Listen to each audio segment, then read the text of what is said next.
Hello बच्चों, स्वागत है आपका हमारे चैनल पर्सनल ट्यूटर में। मेरा नाम है ऐश्वर्या शर्मा एंड मैं आपको पढ़ाऊंगी chapter number 9 the Maharashtra war of independence. So let's start our chapter.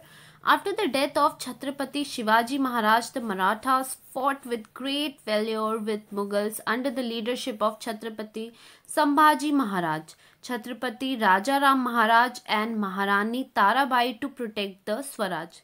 तो जब छत्रपति शिवाजी महाराज की डेथ हो चुकी थी तो मराठास रुके नहीं थे। मुगल्स के अगेंस्ट वो वैसे ही जोश से, वैसे ही ब्रेवरी से लड़ रहे थे। और किसकी लीडरशिप में? छत्रपति संभाजी महाराज, जो कि छत्रपति शिवाजी महाराज के बेटे थे, छत्रपति राजाराम महाराज और महारानी ताराबाई। ये सब मिलकर स्वराज की प्रोटेक्शन कर रहे थे। This long war that lasted for 27 years is called the Maratha War of Independence. In 1682 CE, Emperor Aurangzeb himself led the invasion of South.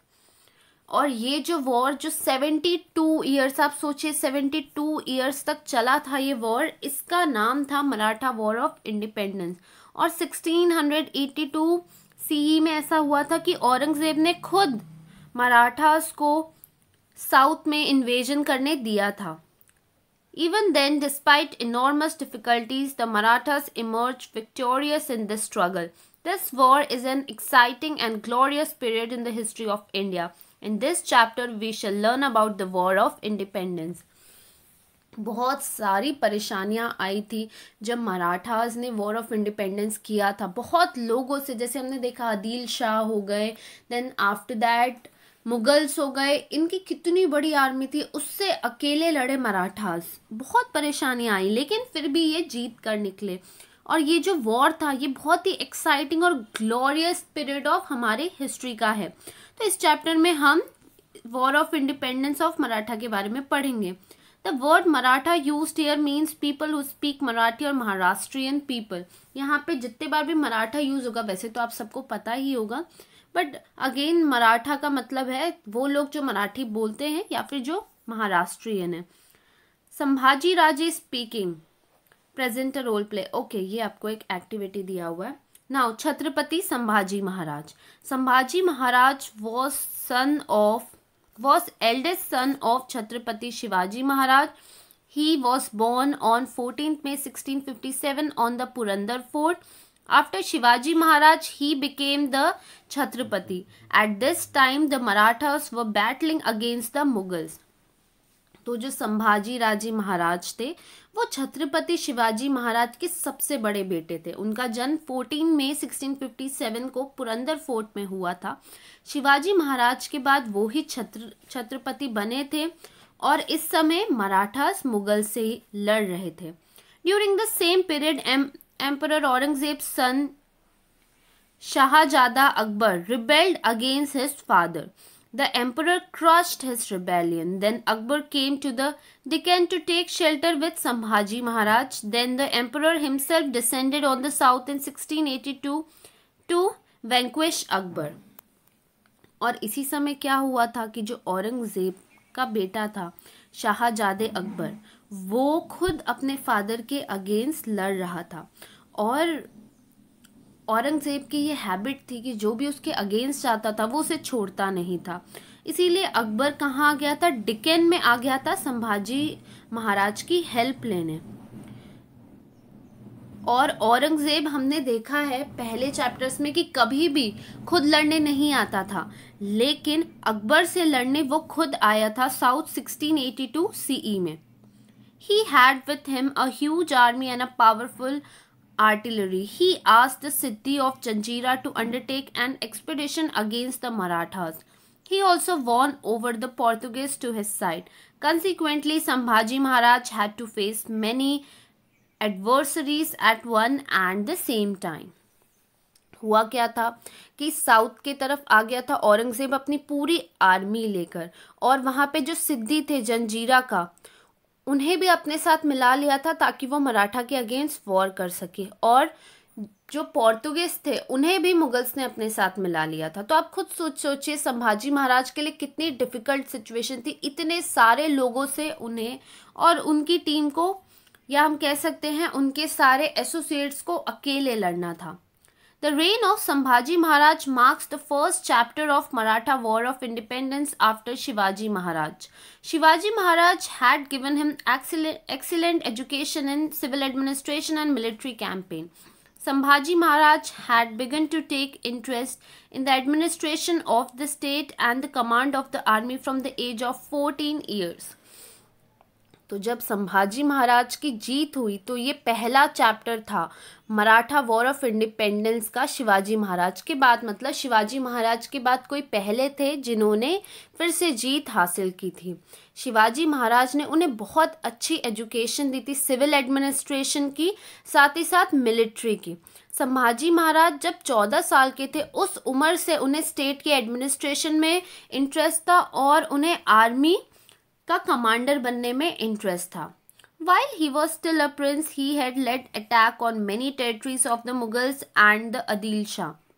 Then French traveler Abbe Carey says his battle skill. Even though the prince is young, he is courageous and brave like his father was famous for.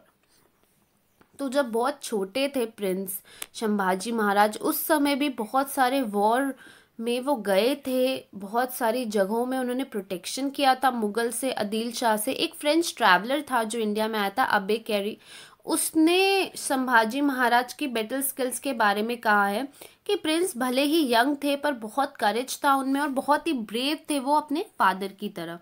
When Sambhaji Maharaj became Chhatrapati, the war with the Mughals became fiercer. Aurangzeb wanted to occupy region from Kabul to Kanyakumari and created a grand unified Mughal empire. जब संभाजी महाराज छत्रपति बने उस समय Mughals के साथ जो लड़ाई थी वो और ज़्यादा ही स्ट्रॉन्ग हो गई थी। और ज़्यादा स्ट्रॉन्ग मतलब उस समय क्या हुआ था कि औरंगज़ेब चाहता था कि वो काबुल से लेके कन्याकुमारी तक पूरा देश हड़प ले और इसके कारण उसने बहुत ही ग्रैंड यूनिफाइड मुगल मतलब बहुत ही बड़ी सी आर्मी बनाई थी जिसे कोई भी जीत नहीं सकता था, जिनसे कोई भी जीत नहीं सकता था। His dream was to destroy the Maratha state completely using his military and financial powers. आप सोचिए औरंगज़ेब को मराठा से इतना डर था कि वो अपनी मिलिट्री, अपनी आर्मी और अपने पैसे के थ्रू, पैसे से क्या करता, लोगों को खरीदता, तो पैसे के थ्रू वो पूरे मराठा स्टेट को बर्बाद कर देना चाहता था और कैप्चर कर लेना चाहता था। But Sambhaji Maharaj shattered his dreams with his bravery and military skills. Troops of Maratha army attacked many of the Mughal territories. Though the emperor's generals tried very hard for a long time, they could not win the Maratha fort of Ramsej near Nasik. लेकिन संभाजी महाराज भी कोई रुकने नहीं वाले थे। उन्होंने औरंगज़ेब के सपने को चूर चूर कर दिया अपनी ब्रेवरी और अपने मिलिट्री स्किल्स से।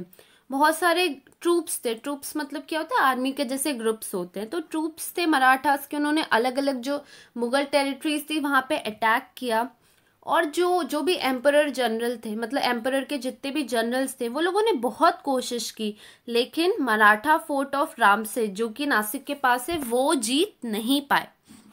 आप सोचिए कितने पावरफुल थे। मतलब सबसे बड़ी बात क्या होती है, डर नहीं लगना।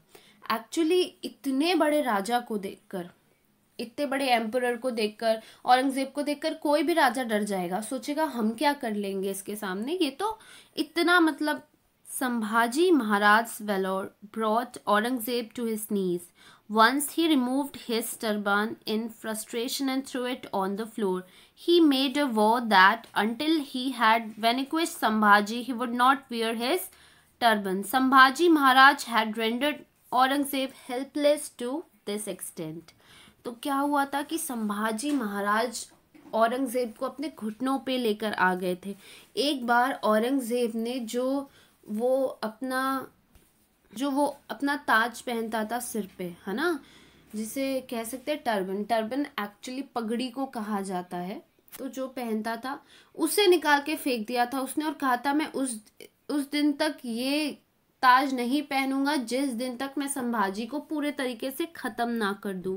इस तरीके से संभाजी महाराज ने डरा दिया था। Campaign against the Siddhi. The Siddhi of Janjira used to harass the people in the Maratha territory. He used to raid, burn and loot the Maratha territory and commit atrocities. Sabasada has described him as a rat in the house. तो अब बात करते हैं सिद्धि, जो कि जंजीरा के थे। ये लोग क्या करते थे कि लोगों के साथ हैरासमेंट करते थे, लोगों को बहुत परेशान किया करते थे। जो भी लोग मराठा टेरिटरी से बिलोंग करते थे, लोगों के घर में पहुंच जाते थे, इनके सोल्जर्स घर जला देते थे, लूट लेते थे, इस तरीके से क्राइम किया करते थे वो लोग। और जो सभासादा है, उन्होंने सिद्धि को डिस्क्राइब किया है as rat in the house. Sambhaji Maharaj started a campaign against him in 1682 CE. His army laid a siege to Siddhi's Dandra Rajpuri fort and battered the fort of Janjira with artillery. But at the same time, Mughal army invaded Swaraj. Sambhaji Maharaj had to abandon the Janjira campaign and turn back. तो महाराज ने एक campaign start किया 1682 CE में।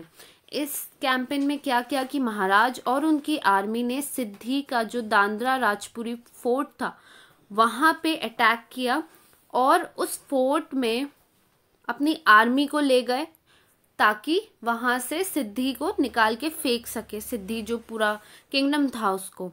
पर इस समय क्या हुआ, जो मुगल आर्मी थी उन्होंने स्वराज पे अटैक कर दिया और संभाजी महाराज को अबेंडन मतलब वहाँ से जाना पड़ा, भागना पड़ा जंजीरा कैंपेन छोड़कर। तो ये थोड़ी प्रॉब्लम हो गई थी। एक्चुअली मुगल्स व वेटिंग कि कब महाराज आए, संभाजी महाराज आए, हमें मौका मिले और हम उस जगह से जा सकें, हम उन्हें उस जगह पे जा सके और उन्हें ख़त्म कर सकें। Campaign against the Portuguese. The Portuguese of Goa joined hands with the emperor against Sambhaji Maharaj. So Sambhaji Maharaj decided to teach a lesson to the Portuguese. He attacked the Revdanda fort of Portuguese in 1683 CE. To counter this, Portuguese laid a siege to the Fonda fort of Marathas on the Goa border. तो जो पोर्तुगीज थे गोवा के, उन्होंने भी emperor के साथ हाथ मिला लिया संभाजी महाराज के अगेंस्ट। और संभाजी महाराज ने सोचा कि अब इन्हें सबक सिखाया जाए। तो उन्होंने क्या किया, जो उनका रेवदंदा फोर्ट था पोर्तुगीज का, उस पे अटैक कर लिया 1683 CE में। और इस अटैक का बदला लेने के लिए पोर्तुगीज ने फोंडा फोर्ट कैप्चर कर लिया, जो कि मराठास का था गोवा बॉर्डर पे। The Marathas broke through the seas and attacked Goa. In this battle, Yeshaji Kang showed great valor. The Portuguese governor got wounded and retreated. लेकिन मराठास कौन सा चुप बैठने वाले थे। मराठास ने इस सीज पे ब्रोक किया, मतलब पहुंच गए वहां पे अपने फोर्ट पे और गोवा पे अटैक कर दिया। ये जो बैटल हुआ था, गोवा पे जो अटैक किया था, इस पे ये शाहजी कांग जो थे उन्होंने बहुत ब्रेवरी दिखाई और जो पोर्तुगीज गवर्नर था उसे चोट भी लगी और उसे ट्रीटमेंट के लिए भी भेजा गया। Sambhaji Maharaj followed him. The Portuguese were in deep trouble. At this time, Sambhaji Maharaj got the news that the Mughals had attacked South Konkan. और क्या हुआ,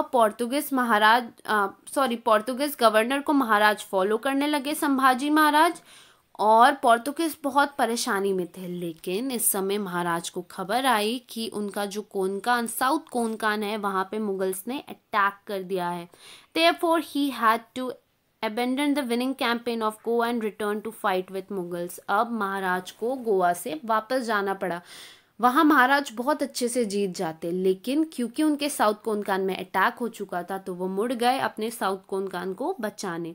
The end of Adil Shahi and Qutub Shahi. Aurangzeb did not succeed in his campaign against the Marathas, therefore he suspended that campaign. Then he turned towards the kingdom of Adil Shah and Qutub Shah and conquered them. अब औरंगजेब मराठास के पीछे पड़े थे, लेकिन औरंगजेब कुछ कर नहीं पा रहे थे, तो अब उन्होंने सोचा कि ये चीज़ छोड़ देते हैं। और अब वो किसके पीछे पड़ गए, आदिल शाह और कुतुब शाह के। और एम्परर ने आदिल शाह और कुतुब शाह का किंगडम जीत लिया। The wealth and army both the kingdom was now acquired by the Mughals and it made Aurangzeb even stronger. Then he concentrated all his might on defeating the Marathas. He attacked their territory from all sides. The Maratha army general Hambirao Mohite got killed during an encounter with Mughal army. Due to this blow, the military strength of Sambhaji Maharaj was weakened. अब जितना भी पैसा और पूरी army जो आदिल शाह और कुतुब शाह की थी अब मुगल के अंडर आ गई और औरंगजेब और ज़्यादा स्ट्रांग हो गया. अब वो पूरा अपना कंसंट्रेशन किस पे लगाने लगा? मराठास को डिफीट करने पे. उसने हर तरफ से महाराष्ट्र में अटैक किया और मराठा आर्मी जनरल हम्बीराव मोहिते की डेथ हो गई जब मुगल आर्मी से वो लोग लड़ रहे थे. और इस कारण से संभाजी महाराज की जो मिलिट्री स्ट्रेंथ थी वो बहुत ज़्यादा ही वीक पड़ गई.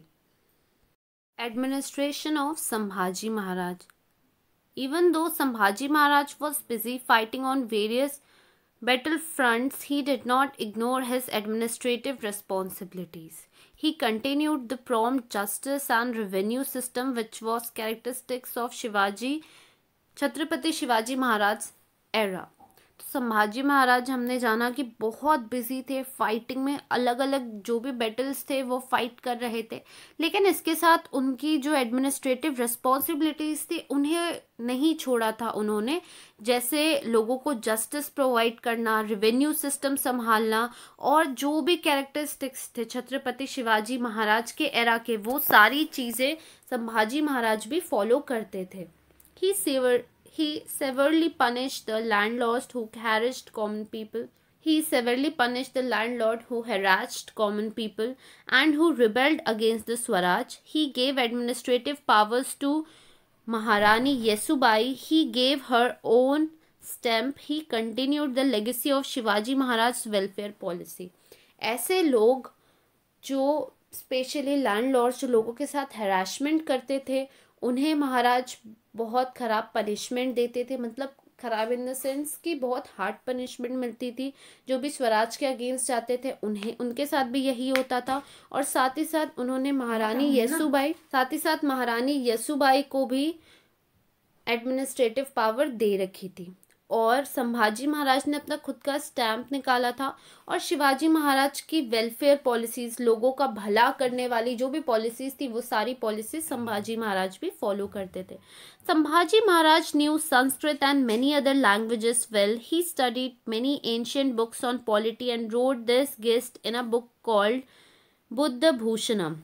संभाजी महाराज संस्कृत और बहुत सारी लैंग्वेजेस जानते थे और उन्होंने एंशंट एक बुक लिखी हुई है क्या, पॉलिटी के बारे में. साथ ही साथ उस बुक में पूरे मराठा में क्या हुआ, कैसे हुआ, शिवाजी महाराज के बारे में एवरीथिंग सब कुछ लिखा हुआ है जिसका नाम है बुद्ध भूषणम.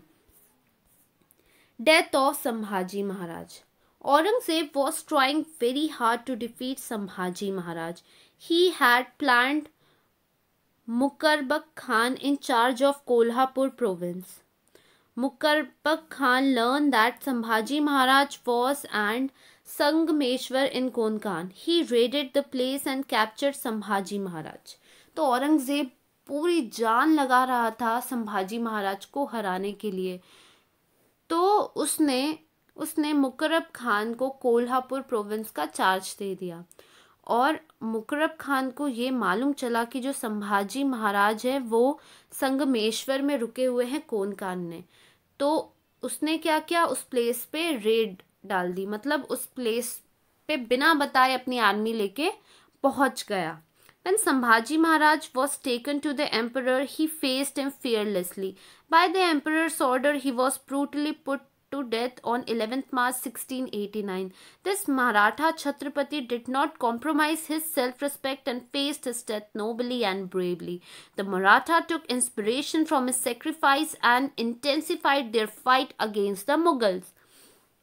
अब महाराजा को कैप्चर कर लिया गया और महाराजा को एम्परर औरंगजेब के सामने ले जाया गया. पर महाराजा वहाँ भी नहीं डरे. संभाजी महाराज ने वहाँ भी औरंगजेब को फियरलेसली फेस किया और उन्हें एम्परर के ऑर्डर पे बहुत ब्रूटली मतलब बेदर्दी से मारा गया. 11 मार्च 1689 में मराठा छत्रपति ने लेकिन अपनी सेल्फ रिस्पेक्ट नहीं छोड़ी और शान से अपनी डेथ को फेस किया, क्योंकि जो लोग ऐसे मरते हैं ना, ये डेथ नहीं होती है, ये सेक्रीफाइस होता है अपने देश के लिए। हम कह सकते हैं संभाजी महाराज अपने देश के लिए शहीद हो गए, और जितने भी मराठाज हैं वो संभाजी महाराज से इंस्पिरेशन लेते हैं। वो उन संभाजी महाराज की जो डेथ थी वो इंस्पिरेशन है लोगों के लिए कि किस तरीके से लोग अपने देश के लिए, अपने स्वराज के लिए अपनी जान दे देते हैं। छत्रपति राजा राम महाराज। Raja Ram Maharaj was the second son of Chhatrapati Shivaji Maharaj. He was born on 24th of February 1670 on Raigad. He became Chhatrapati after the death of Sambhaji Maharaj. Now Aurangzeb thought that his dream of winning the Maratha kingdom would be realized. तो छत्रपति संभाजी महाराज के बाद उनके छोटे भाई राजा राम महाराज छत्रपति बन गए, जो कि शिवाजी महाराज के छोटे बेटे थे, यंग सन थे। इनका जन्म हुआ था 24 फरवरी 1670 में रायगढ़ में, और ये संभाजी महाराज के डेथ के बाद ही छत्रपति बने। अब औरंगजेब को ऐसा लगा कि मेरा जो सपना है वो पूरा हो गया, अब मैं मराठा स्टेट्स भी मेरे अंडर आ जाएगा। He sent Zulfikar Khan to put Raigad under siege. That time Rajaram Maharaj and his wife Maharani Tarabai and Sambhaji Maharaj's wife Maharani Yashubai and his son Shahu were on Raigad. तो औरंगजेब ने क्या किया? औरंगजेब ने जुल्फिकर खान को भेजा रायगढ़ और कहा कि जाओ उस फोर्ट को सीज कर लो। उस समय जो राजाराम महाराज है अपनी वाइफ, साथ ही साथ संभाजी महाराज की वाइफ और उनके बेटे के साथ रायगढ़ में स्टे कर रहे थे। It was risky for all the members of the royal family to stay at one place. Maharani Yesubai tackled this unprecedented calamity very bravely, resolving that she would not surrender to Mughals under any condition. She took many important political decisions on Raigarh. और उस समय ये बहुत risky था कि सारे जितने भी रॉयल फैमिली के मेंबर्स हैं वो एक जगह ही रुके, इसलिए महारानी यसुबाई जो थी उन्होंने बहुत अच्छे से इस सिचुएशन को हैंडल किया। वो किसी भी हालत में मुगल्स के अंडर सरेंडर नहीं करना चाहती थी, और बहुत सारे इम्पोर्टेंट पॉलिटिकल डिसीजंस थे रायगढ़ के जो यशुबाई ने लिए। It was decided that Rajaram Maharaj should escape from Raigad and if necessary go to a far off place like Jinji. It was decided that the fight to defend Raigad would continue under the leadership of Maharani Yesubai. Maharani Yesubai chose to make Rajaram Maharaj and not her own son the Chhatrapati. और इस समय ये decide किया गया कि राजाराम महाराज जो हैं वो रायगढ़ से चले जाएं, और यदि ज़रूरी हो तो जितना दूर जा सकते हैं जैसे जिंजी जैसे साउथ के प्लेसेस में कहीं चले जाएं। और ये डिसाइड हुआ कि रायगढ़ को बचाने की जो फाइट है वो महारानी यसुबाई संभालेंगी, उनकी लीडरशिप के अंडर ये फाइट होगी। महारानी यसुबाई ने ये डिसाइड किया कि राजाराम महाराज जो हैं वो छत्रपति बनेंगे, उनके खुद के बेटे छत्रपति नहीं बनेंगे। Her decision is a shining example of her love for Swaraj and her extreme selflessness. She kept Maharaj Chhatrapati secure without regard for her own life or that of her son. और ये decision जो महारानी यसुबाई का ये दिखाता है कि उन्हें स्वराज से कितना प्यार था और कैसे ये लोग खुद का बिल्कुल भी नहीं सोचते थे, कितने सेल्फलेस थे, मतलब सिर्फ अपने देश के लिए जीते थे। और उन्होंने महाराज छत्रपति को सेफ रखा, मतलब राजा राम उस समय छत्रपति थे, उन्हें सेफ रखा और खुद का और अपने बेटे का सोचा भी नहीं। तो हमें ये दिख सकता है कि कितना प्यार था उन्हें स्वराज के लिए। तो इस लेक्चर के लिए इतना ही। इसके आगे हम पढ़ेंगे लेक्चर नंबर 2 पे। यदि आपको कोई भी डाउट हो तो आप हमें श्योर कमेंट सेक्शन पे पूछ सकते हैं। Thank you for watching.